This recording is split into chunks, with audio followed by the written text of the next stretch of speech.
Saya rasakan hadirat Tuhan yang luar biasa. You don't know how excited I am. Tadi pagi saya bangun, saya berada di desa yang paling kecil di Jawa Timur yang namanya Prigen di Bukit Doa. Tidak ada manusia di situ, hanya ada jangkrik dan banyak AOG. Tadi pagi saya berada di AOG Bootcamp di Bukit Doa Immanuel di Jawa Timur.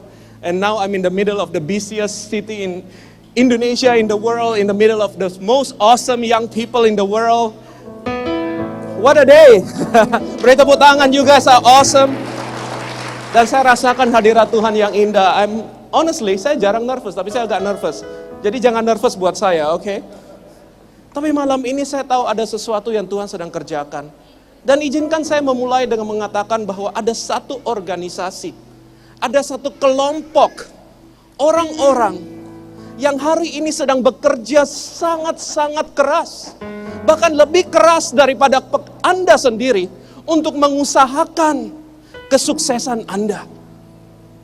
Jika Anda ingin tahu siapa kelompok organisasi ini, kelompok organisasi ini di dalam nama Yesus bernama Kerajaan Surga. Dan CEO dari organisasi ini dalam nama Yesus adalah Yesus Kristus sendiri. Saya ingin mengatakan sebelum saya memulai, at the outset of everything, God wants you to succeed. Tuhan ingin Anda sukses. Tuhan ingin Anda berhasil. Tuhan ingin Anda diberkati. Tuhan ingin menaikkan Anda menjadi kepala, bukan menjadi ekor. Menjadi pemimpin, bukan menjadi pengikut. Menjadi orang yang memberi, bukan menjadi orang yang berhutang. Itu rencana Tuhan.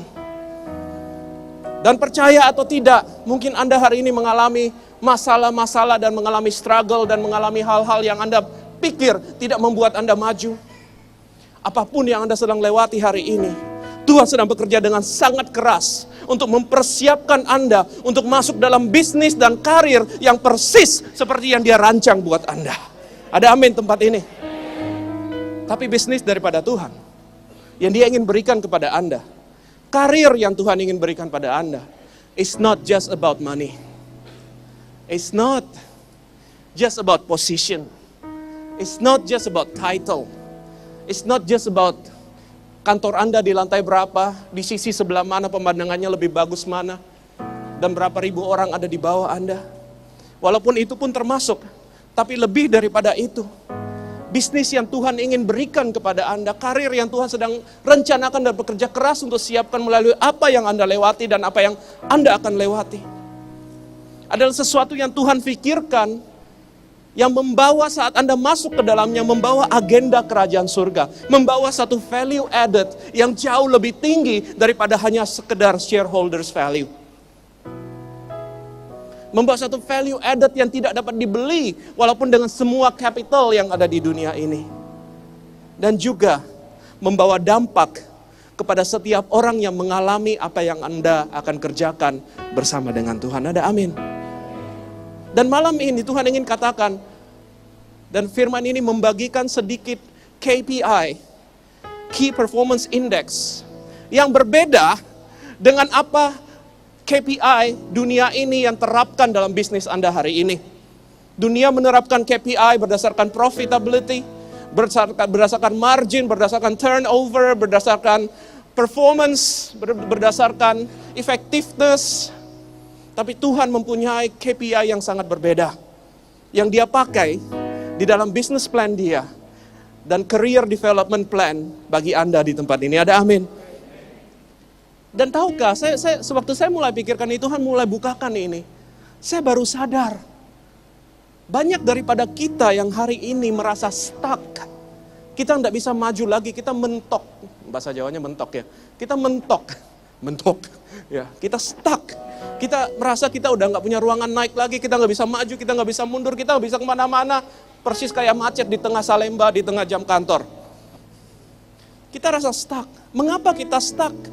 Karena kita tidak tahu bagaimana dan apa yang kita harus lakukan untuk melakukan kehendak Tuhan dan masuk dalam kehendak Tuhan. Siapa yang setuju dengan saya? Banyak yang tidak tahu. Banyak yang tahu Tuhan punya rencana besar. Siapa yang tahu Tuhan punya rencana besar dalam hidup Anda? Tapi hari ini siapa yang tahu KPI apa yang Tuhan ingin Anda lakukan untuk masuk rencana itu? So you know your destination, you don't know how to get there. You know what God wants what God wants to do, but you don't know how to do what God wants you to do. Dan itulah yang Tuhan berbicara pada kita. Roh Kudus berbicara, Caleb, this message, pesan ini adalah untuk unstuckkan anak-anakku. Unstuckkan mereka. Jangan restuckkan mereka, unstuckkan mereka. Because in God's eyes, setiap daripada Anda, all of you, adalah the right person, in the right time, dan in the right place. Why are you the right person? Karena Tuhan ciptakan Anda, hanya satu Anda, yang begitu unik, yang khusus dapat menerima rencana yang unik yang hanya diberikan buat Anda. Dari awal, dia sudah ingin Anda jadi Anda, dan menerima apa yang dia siapkan buat Anda. Kalau tidak, dia tidak akan buat Anda unik. So you are the right person. You are in the right place. Anda mungkin berkata, I don't like this place. Meja saya kekecilan. Rekan kerja saya menyebalkan. Setiap kali saya masuk kerja, I don't like this place. Tuhan katakan, any place I put you is the right place. Karena dari situlah perjalananmu ke kemuliaan yang aku akan berikan dimulai. It is the right place. Is it the right time? Bukankah market lagi down hari ini? Bukankah Amerika belum memutuskan apakah meneruskan paket stimulus ekonomi mereka sehingga menggonjang-ganjingkan pasar? Is it the right time? Any time is the right time for God. Karena dia tidak dibatasi oleh waktu, amin. Dan dia dapat mengambil apa yang jelek, waktu jelek, dan dia pakai untuk berkati kita pada waktu itu. Waktu-waktu jelek kita diberkati menjadi waktu-waktu kita bersuka cita di dalam Tuhan. So you are in the right time, you are in the right place, and you are the right person. Pertanyaannya, you don't know what's the action. You don't know what is the right action. Firman ini akan membuka hal ini. Mari kita buka di Nehemia pasal 4, ayat 15 sampai 17. It deals with action. Hari ini saya banyak berbicara tentang action. Action. Action yang lahir daripada satu iman yang berakar. Nehemia pasal 4 ayat 15-17. Jika Anda sudah ketemu, katakan amin. Oke, yang di belakang belum katakan amin. Jika Anda belum ketemu di iPad Anda, lihat saja di layar, sudah ada di depan Anda. Sudah sampai. Nehemia 4, 15, 17, saya akan membacanya, Anda mendengarkan dengan baik. Ketika didengar musuh kami, dan kita semuanya punya musuh, bahwa rencana mereka, sudah kami adalah anak-anak Tuhan, ketahui bahwa Allah telah menggagalkannya, yaitu rencana mereka. Waktu saya baca ayat ini, saya tahu bahwa Tuhan juga sedang aktif menggagalkan semua rencana musuh di dalam hidup kita. Amin. Itu yang saya maksud. Ada organisasi yang sedang bekerja keras untuk memastikan kita sukses menurut rencana Tuhan dalam hidup kita. Amin. Jika Anda dapat berbicara dengan malaikat yang Tuhan perintahkan untuk mewakili Anda dan membela Anda, malaikat Anda mungkin geleng-geleng kepala, mengatakan, you don't know how hard I worked last night for you. When you feel like giving up. When you feel like you are worthless. When you feel like you cannot trust that God can give you a good thing in your life anymore. Sorry, saya agak Inggris-Inggrisan. Is it okay? Soalnya skrip saya bahasa Inggris semuanya. Saya tidak sempat terjemahkan dalam bahasa Indonesia. Jadi Tuhan bekerja keras untuk menggagalkan setiap rencana iblis. Untuk apa? Kita teruskan. Maka dapatlah kami semua kembali ke tembok masing-masing ke pekerjaannya. Mengapa Tuhan ingin menggagalkan semua rencana iblis dalam hidup kita? Supaya kita dapat kembali mengerjakan apa yang kita harus kerjakan. Amen. To use your right time, to use your right place, to use your right personhood, to do the right thing yang Tuhan ingin Anda lakukan. Sejak hari itu, ini yang Nehemia lakukan. Sebagian daripada anak buahku, ini adalah hikmat yang saya ingin bagikan kepada Anda. Melakukan pekerjaan, dan sebagian yang lain memegang tombak, perisai, anak panah, dan mengenakan baju sirah. Sedang para pemimpin berdiri di belakang segenap kaum Yehuda yang membangun di tembok. Orang-orang yang memikul dan mengangkut, melakukan pekerjaannya dengan satu tangan, dan dengan tangan yang lain mereka memegang senjata. Kata senjata dalam bahasa aslinya adalah di sini adalah shelak, artinya pedang. Jadi satu tangan bekerja, membangun tembok, karena Tuhan memberi kita tembok untuk dibangun. Dengan kata lain, Tuhan sedang memberikan kita satu proyek pembangunan tembok. Do you know that He is a great developer? And He's a great real estate owner? Jika Anda mau bertanya, Tuhan kamu bisnisnya apa? Real estate and development. Karena hal yang pertama yang Dia ciptakan adalah real estate. Waktu Dia menciptakan kosmos ini, Dia sedang menciptakan semua resources yang kita panggil hari ini sebagai real estate. Tapi setelah Dia selesai dengan real estate, real artinya nyata, Dia mulai bergerak dengan satu capital yang lebih tinggi lagi untuk menciptakan satu spiritual estate di dalam hidup manusia. Dan hari ini dia lebih mementingkan spiritual estate itu. Dia lebih pentingkan spiritual capital Anda dikembangkan. Dan dari situ mengalir ke dalam natural capital Anda, real estate Anda. Jadi Tuhan kita is a great real estate developer. Dan untuk develop real estate rohani ini, Dia memberi kita semuanya construction project. Dia memberi kita proyek membangun tembok-tembok. Tembok itu adalah kehidupan yang Dia percayakan kepada kita. Amin. Yerusalem harus dibangun kembali. Mengapa Yerusalem harus dibangun kembali zaman Nehemia? Karena setelah 140 tahun lebih dari waktu Nebukadnezar menghancurkan tembok Yerusalem, Yerusalem adalah satu kota yang tidak bertembok. Dan tahukah Anda apa yang terjadi jika kota tidak mempunyai tembok? Satu, kota tidak mempunyai rasa aman. Kedua, orang tidak akan mempunyai, karena tidak ada rasa aman, orang tidak dapat beraktivitas di dalamnya. Dengan kata lain, human development tidak mungkin dapat terjadi. Dan karena orang tidak dapat beraktivitas di dalamnya, tidak ada berkat yang dapat tinggal di dalam tempat itu. Dengan kata lain, orang yang ada dalam kota yang tidak bertembok adalah orang yang hidup dalam kehinaan, kenistaan, dan penindasan. There is no security, there is no certainty, there is no room to grow. Oleh karena itu Tuhan beri tugas kepada Nehemia untuk membangun tembok. Dan Anda semuanya, in a way, Tuhan lagi cari hari ini subkontraktornya. You are already the right person, you are already at the right place, you are already at the right time. Tapi ada bagian Anda, kembali ke pekerjaan Anda, yang KPI Anda yang akan membuat Anda qualified untuk jadi subkontraktor itu. Ada amin di tempat ini. Dan itulah yang Nehemia lakukan. Dia melakukan apa yang Tuhan ingin kerjakan. Dan dia mulai membangun dengan satu strategi yang luar biasa. Walaupun Nehemia pada waktu itu, dia pekerjaannya adalah apa saudara? Jika Anda lihat Nehemia, hari-hari ini saya sedang berkhotbah seri Nehemia. Dan ini adalah seri kedua.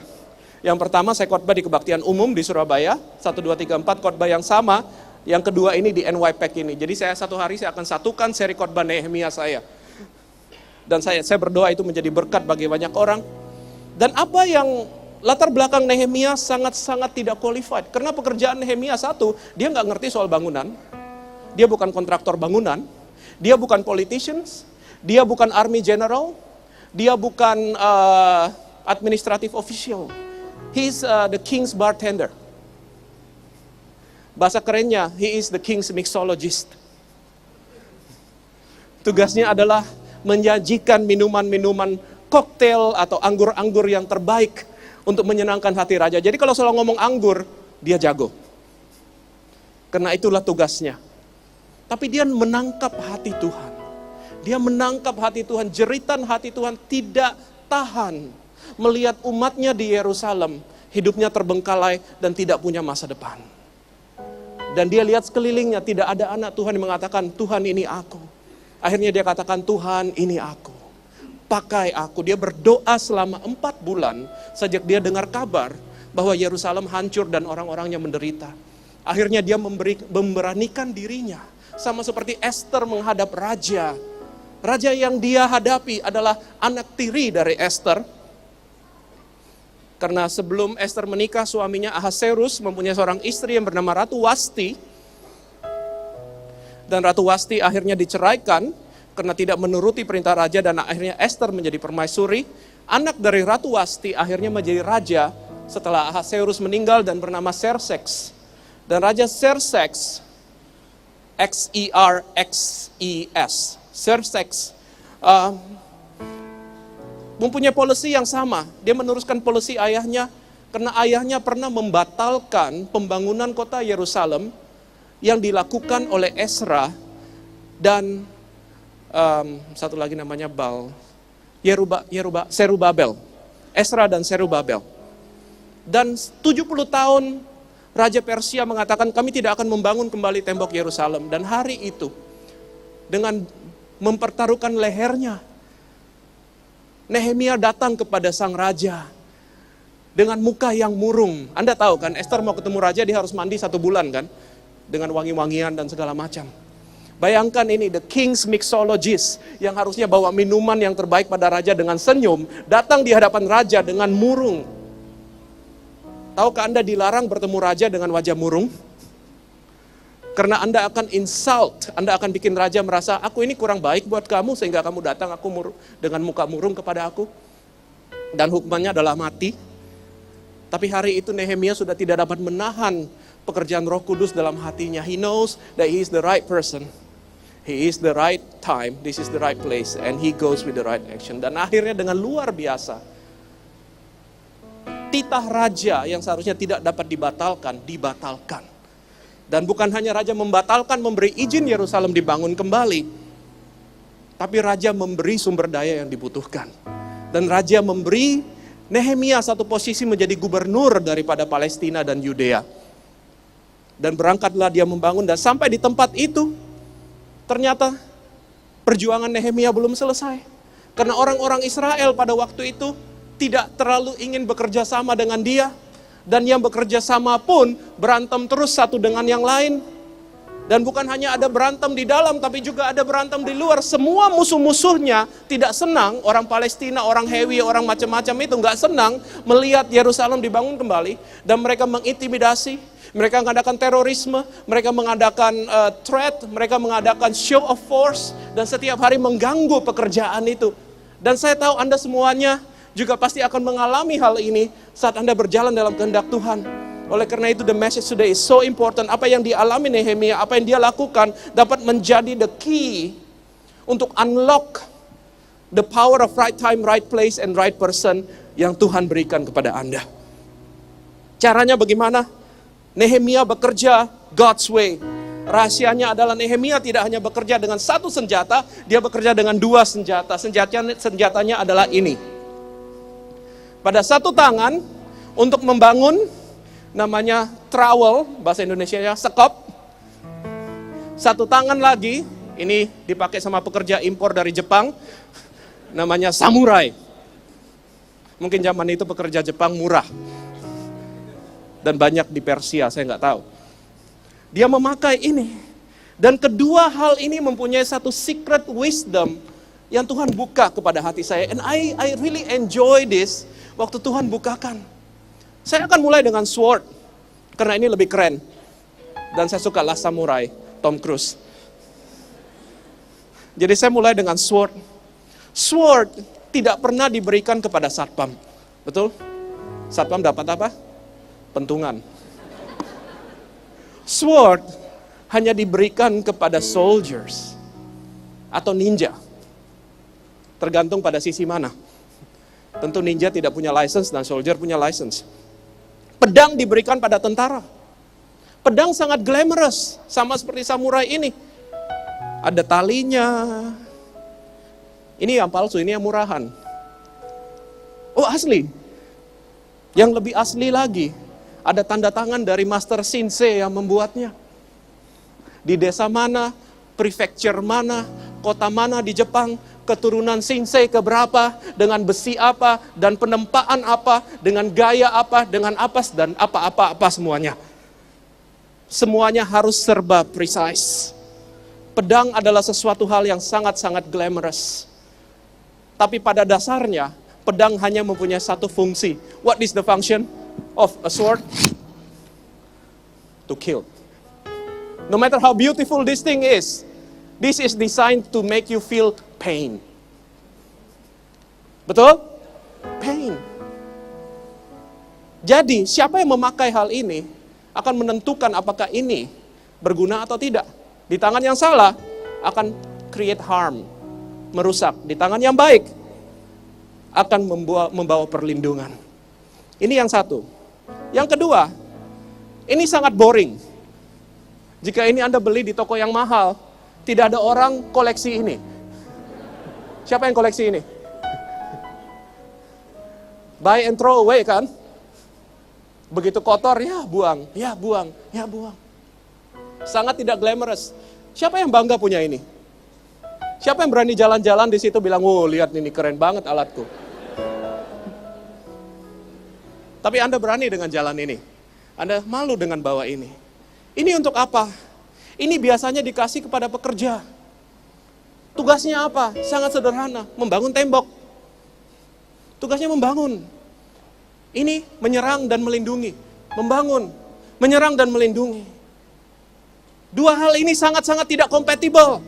Glamorous, boring, high profile, sangat-sangat low profile. Orang banyak fan, tidak ada orang yang fan ini. Semua orang mau jadi ABRI kan? Apakah ada orang yang bermimpi jadi kuli bangunan? Anybody ever dream, Tuhan, inilah yang ku mau, bikin ku pakai ini. Anda pernah nyanyi? Yang kita nyanyi adalah Tuhan berikan aku samurai, biar ku kalahkan iblis, ku lakukan hal besar, betul kan? Nah inilah perbedaannya sangat-sangat tidak compatible. Tapi malam ini, Tuhan ingin perlihatkan pada Anda ada satu hikmat yang luar biasa. Ada satu berkat dan kuasa yang Dia sudah siapkan pada saat Anda menjadi orang pertama yang sadar bahwa kedua barang ini ada sinerginya. Dan pada saat Anda menangkap hati Tuhan, Anda memakai kedua hal ini dengan taat dan benar, Anda akan mengalami penggenapan rencana Tuhan dengan hidup Anda dan merubah revolusionari cara kerja Anda sehingga cara bekerja dan apa yang Anda lakukan dapat menjadi kesaksian yang luar biasa bagi orang-orang di dunia ini yang tidak mengerti rahasia the sword and the trowel. Are you ready? The first part, saya akan mulai dengan the problem atau masalah atau penyalahgunaan daripada salah satu ini. Typically, kita menyalahgunakan kedua barang ini. Saya akan taruh sebelum saya menyakiti diri saya sendiri. Typically kita menyalahgunakan baik trowel maupun sword kita. Hal yang pertama yang kita suka salah gunakan adalah kita suka memakai alat yang salah untuk tujuan yang salah. Yang paling sederhana, kita suka pakai pedang untuk memaksa orang melakukan apa yang kita ingin mereka lakukan untuk kepentingan kita. Dan ternyata yang pintar main pedang bukan hanya di tempat peperangan, di tempat kerja juga banyak samurai, bahkan di dalam rumah pun banyak samurai. Banyak istri yang lebih hebat daripada Kill Bill atau Uma Thurman. Kemana-mana bawa samurai ninjanya. Sampai suami juga takut, baju kuning sudah datang. Ada suami yang kelihatannya kalem, ternyata ninja. Dapat menusuk orang dari belakang, dapat menakut-nakuti orang, dan memakai senjata ini untuk apa?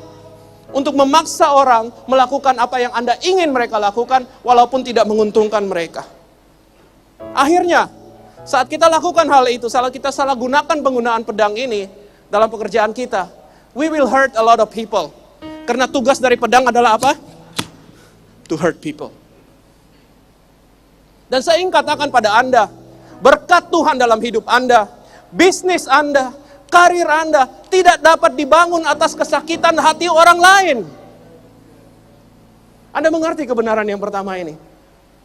Penyalahgunaan ini akan menumpukan begitu banyak sakit hati dalam orang-orang yang seharusnya menjadi partner Anda, Sehingga rencana Tuhan akhirnya gagal di dalam hidup Anda. And you can never build anything strong by using threat. Kesatuan tidak diciptakan oleh ketakutan. Kesatuan diciptakan dengan apa? Kasih. Kesatuan diciptakan dengan pengorbanan. Bukan dengan tak tabok kamu ya kalau kamu gak bantu aku. Tak pedangi kamu. Jadi itu yang pertama. Kita suka menyalahgunakan pedang kita. Kita pakai itu untuk memaksa orang melakukan keegoisan kita. Tapi bukan hanya salah pemakaian pedang, kita juga suka salah memakai trowel kita. Yang lebih menyedihkan, trowel adalah alat untuk membangun, betul kan?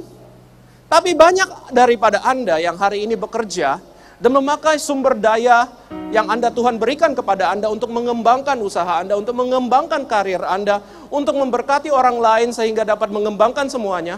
Tapi Anda tidak pakai sumber daya pembangunan itu untuk memberkati orang lain, Anda pakai itu untuk membela diri Anda. Dengan kata lain, Anda memakai trowel untuk berperang. Dan saya tahu jika trowel lawan ini berperang, siapa yang akan mati duluan?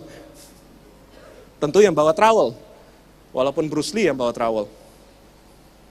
Kita tidak dapat berperang dengan trowel. Trowel ini adalah alat membangun, bukan alat defense. Maksudnya apa?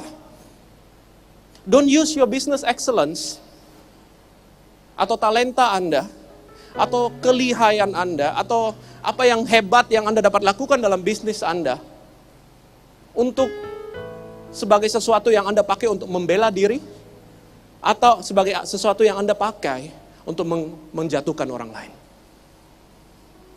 Banyak daripada kita memakai hal-hal yang baik yang Tuhan taruh dalam diri kita, yang sebenarnya adalah capital kita, dan kita tidak pakai itu untuk memultiplikasikan berkat yang Tuhan berikan dalam hidup kita, tapi kita pakai itu untuk menjatuhkan orang lain. Tahukah Anda, that's a negative deposit. Saat Anda lakukan hal itu, Anda tidak sedang mendepositkan rencana Tuhan dalam hidup Anda. Anda mengambil apa yang Tuhan berikan pada Anda, dan bukan hanya karena biasanya Anda terpaksa memberi jika ditodong oleh iblis, tapi dalam kasus jika Anda memakai apa yang baik dalam hidup Anda untuk menindas orang lain, Anda sedang menyerahkan apa yang baik kepada orang lain. You are making a negative deposit. Dengan kata lain, you are withdrawing yourself. Anda sedang menekan satu perjanjian kekalahan Anda di hadapan musuh Anda tanpa musuh Anda minta. Itu yang terjadi dengan orang yang memakai ini untuk berperang. Amen? Are you still with me? Di dalam tempat kerja Anda, jika Anda dalam perusahaan akuntan, if you are so good at doing taxes, dan teman sebelah Anda itu baru lulus, dan belum bisa berhitung malah, tapi kok bisa lulus dan akhirnya terima. Dan dia bertanya kepada Anda, aku nggak tahu ini form ini gimana caranya, hitung PPN aku nggak ngerti mbak. Dan Anda berkata, kalau saya bantu, dia akan jadi sainganku. Wah, dia lebih cantik lagi dari saya. Jangan-jangan kalau saya bantu, nanti bos lebih senang sama dia daripada saya. Maka Anda tidak membantu. Anda ajarkan sesuatu yang lebih buruk daripada apa yang dia ketahui. Akhirnya dia dipecat. So you think you win because you use your trowel untuk menjatuhkan orang lain. But you just lost your partner. You did not know, kalau kemarin, dia itu ternyata bicara sama bos, dia begitu mengagumi engkau. Dia begitu berpikir engkau begitu pintar. Dan bos bilang, kamu minta tolong sama dia. Dan ternyata jika Anda membantu dia, bos akan lebih impress kepada Anda. Are you still with me? Itu yang kedua. Yang ketiga tentang trowel, kesalahan pakainya. Kita suka pakai ini untuk diri kita sendiri aja. Kita bangun, tapi kita hanya mau terima proyek untuk kita aja. Just for my group only. Apa yang terjadi pada saat Anda hanya memakai ini untuk membangun diri Anda sendiri? Anda kehilangan sumber daya yang Tuhan berikan. Karena Tuhan selalu bekerja tidak dengan sendirian. Tuhan bekerja as a team. That is why kita ada di sini sebagai apa? Gereja. That is why together kita di sini, NYPAC, Young Entrepreneurs. Karena Tuhan tidak hanya ingin Anda duduk bersebelahan, Tuhan ingin Anda bekerja side by side. Dan Tuhan ingin Anda saling memberkati, membuat satu network yang luar biasa untuk melepaskan begitu banyak sumber daya dan kairos dan karisma dan grace yang Tuhan telah berikan dalam tubuh Kristus. That is the meaning tubuh Kristus dilepaskan di marketplace dan merubah dunia. Tapi pada saat kita hanya pakai yang Tuhan berikan pada kita untuk bangun diri kita sendiri, Anda sebenarnya sedang memecat partner Anda yang paling baik, yaitu orang-orang yang seharusnya Tuhan berikan dalam hidup Anda untuk membantu Anda, supaya nanti waktu Anda diberkati, Anda dapat lakukan hal yang lebih besar. So 3 things down. Are still with me? Are you still with me? Amen? Are you still blessed? Yang kedua, jadi yang pertama kita memakai alat yang salah untuk tujuan yang salah. Yang kedua, kita hanya senang memakai satu jenis alat. Kita hanya suka memakai apa? Satu jenis alat. Dan inilah yang paling tipikal yang saya lihat terjadi di dalam dunia persilatan bisnis. Atau dunia persilatan karir. Atau dunia persilatan gereja. Atau dunia persilatan apapun. We like to use our favorite tools. We don't want to know anything else. Banyak daripada kita, sebagian besar daripada kita melihat bisnis dan pekerjaan sebagai medan peperangan. Betul? Betul atau betul? Anda keluar dari tempat ini, ku kalahkan musuh dan robohkan tembok. Anda tidak berbicara iblis, Anda berbicara saingan Anda. Haleluya. Haleluya. Kita selalu berpikir dalam marketplace, dalam tempat pekerjaan, apapun kita sebagai hamba Tuhan pun kita lagi berperang. Bukan peperangan rohani melawan roh-roh di udara. Kita berperang. Dan there only be one winner. Karena kita bergerak katanya dalam hukum apa? Hukum rimba. Charles Darwin mengatakan bahwa the survival is the one who survive is the one that is fittest. Dan karena ekonomi semua serba terbatas, akhirnya pemenang yang berdiri terakhirlah yang akan menguasai semuanya. Dan itu masuk dalam pikiran kita, oleh karena itu kita rajin membaca buku strategi bisnis. Dan bukan hanya buku strategi bisnis yang kita lalap, Samkok pun kita lalap. Karena banyak strategi di dalam, kita baca Sun Tzu, The Art of War. Kita baca Blue Ocean, karena kita takut bersaing. Kita harus keluar dari Red Ocean, karena di Red Ocean peperangan dan semua berdarah-darah. Dan kita harus cari Blue Ocean, karena kita sudah muak berperang. Betul? Kita melihat bahwa dunia bisnis dan pekerjaan kita adalah tempat berperang. Dan kalau memang kita menganggap itu adalah tempat perang, dan musuh kita adalah bisnis yang lain, kalau kita adalah bisnis, kalau Anda jual nasi pecel Ponorogo, musuh Anda adalah nasi pecel Madiun. Soto ayam Surabaya, lawannya soto ayam Bondowoso. Ya, Cak Mangking, Mang Angking, ya, saya nggak tahu. Leko lawannya, kok tahu? So which one are you? Never mind. McDonald lawannya Burger King. Business. Pizza Hut lawannya, kok jawab terus sih? Taman Anggrek lawannya, Plaza Indonesia lawannya. So bisnis, waktu bisnis berperang. Jadi kita anggap bisnis lain musuh kita. Dan ukuran kerajaan kita adalah seberapa besar omset yang kita bisa raup dari mereka dan semua orang. Dan mereka tidak dapat. Berapa besar pangsa pasar kita sedang berperang. Kalau dalam karir, musuh kita adalah orang-orang yang berpotensi mengambil posisi kita. Kalau dalam karir, ukuran kerajaan kita adalah promosi yang kita dapat dari bos. Seberapa sering kita dapat makan siang dengan bos kita. Seberapa sering kita dapat cuci mobil bos kita. Siapa tahu satu hari dia ingat-ingat kita. Kita berperang dalam bisnis, dalam karir. And you know what? Karena kita berperang terus, kita tidak pernah bawa ini. Tiap kali berperang, kita selalu memilih the weapons of choice. Dengan kata lain, kita secara sadar atau tidak sadar, terutama yang bergerak di marketplace, hanya tahu pakai satu alat saja. The weapon to hurt. Because we need to hurt the people who is our enemy. Kita hanya memilih untuk memakai ini. Jadi kita pakailah pedang bisnis kita. Banyak para ahli, para pengusaha sukses adalah ahli-ahli pemakai pedang yang luar biasa. You use your sword, you grow your business, you grow your empire. You grow the Roman Empire, engkau tumbuhkan kerajaan Romawi. Dari kota Roma, akhirnya ke Perancis, dengan pedang engkau mengalahkan Veni, Vidi, Vici, I come, I see, I conquer. Dengan pedang.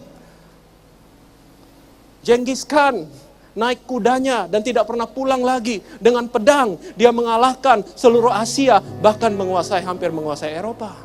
Alexander Agung naik kuda di Yunani, akhirnya merontokkan kerajaan daripada Raja Xerxes itu. Dalam peperangan saya lupa di mana. Dengan pedang. Dengan pedang. Dan banyak orang ahli memakai pedang. Memperbesar bisnisnya. Make it as big as possible. Itu adalah art of war. Art of pedang. Membuat bisnis besar. Memakai segala strategi supaya musuh Anda terpojok. Memakai your pricing strategy. Memakai your SDM strategy. Memakai your product strategy. Memakai your licik strategy. An evil strategy. Untuk mendapatkan kemenangan dengan pedang ini. Tapi satu hal sewaktu saya memikirkan tentang ini. Seberapa besar pun kerajaan yang engkau dapat bangun dengan pedang, belum tentu engkau dapat pertahankan kerajaan itu. Semua kerajaan terbesar. Sewaktu saya berdiri di kota Paris, salah satu tempat favorit saya adalah di ujung daripada Champs-Élysées. Dan di situ ada satu arc. Ada satu arc namanya The Arc of Triumph. Siapa yang tahu? Gedung yang sangat terkenal. Dan di Arc of Triumph itu tertulis nama setiap kota yang dimenangkan oleh Napoleon. Tapi hari ini tidak ada satupun kota itu yang masih ada di dalam tangan Perancis.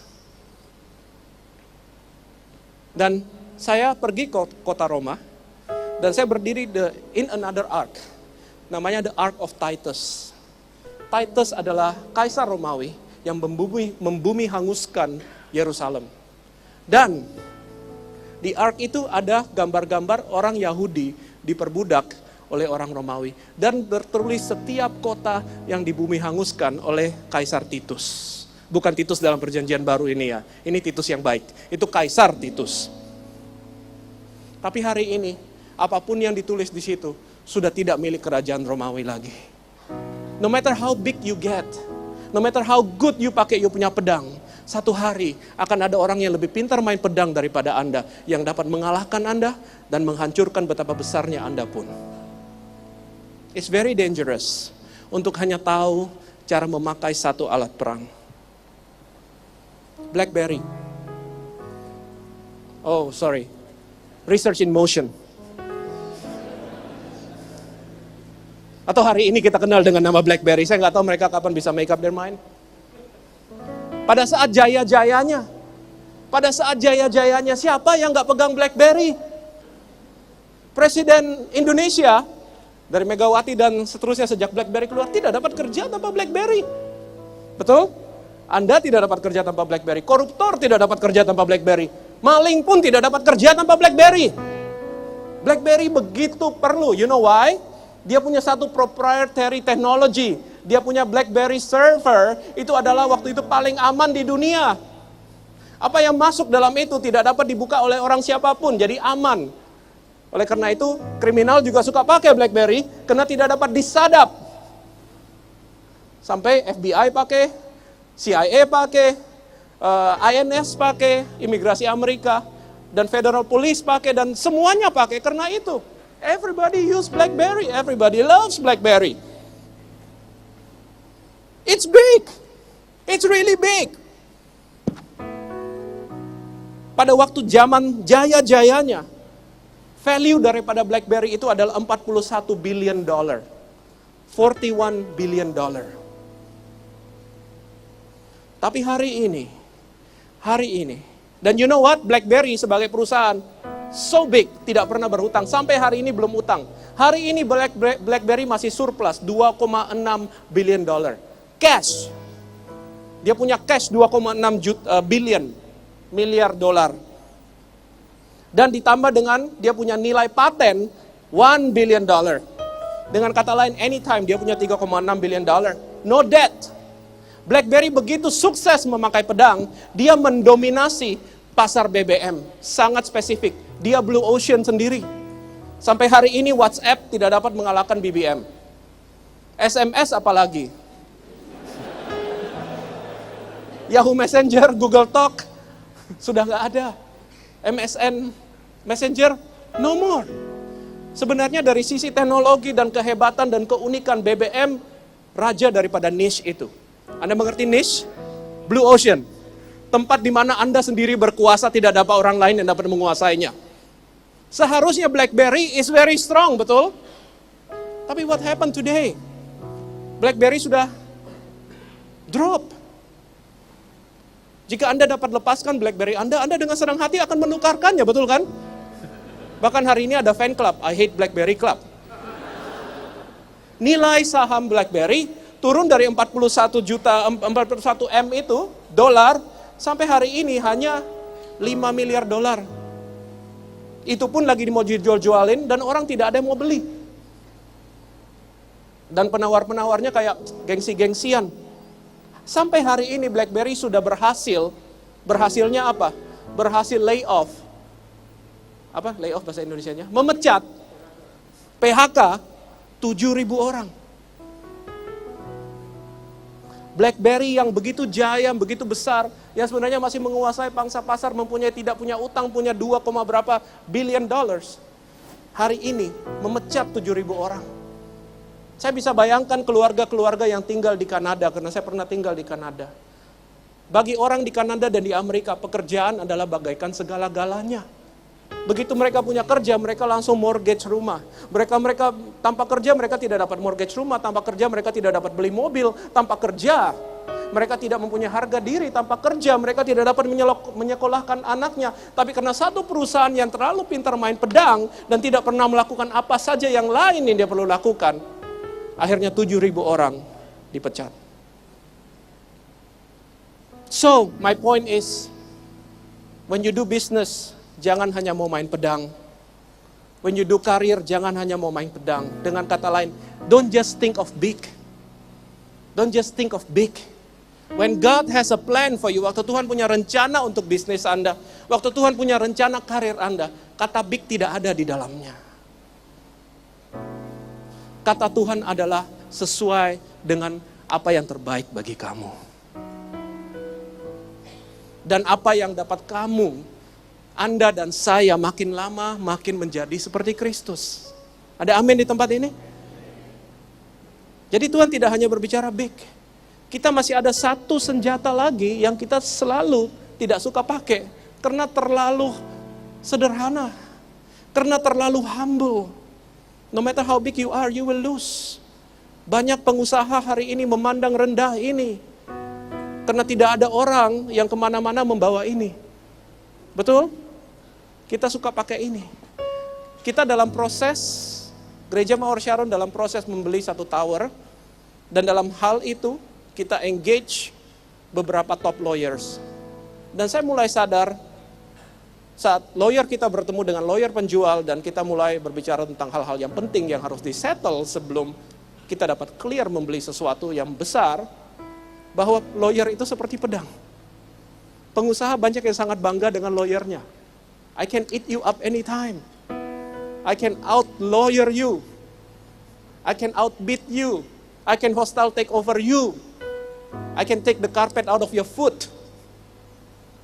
Bangga dengan semua hal itu. Tapi sebagian besar pengusaha tidak bangga dengan kemampuan mereka untuk mengembangkan perusahaannya. Mengembangkan orang-orang dalam perusahaannya. Sumber daya di dalam perusahaannya. Ini juga berlaku untuk karir Anda.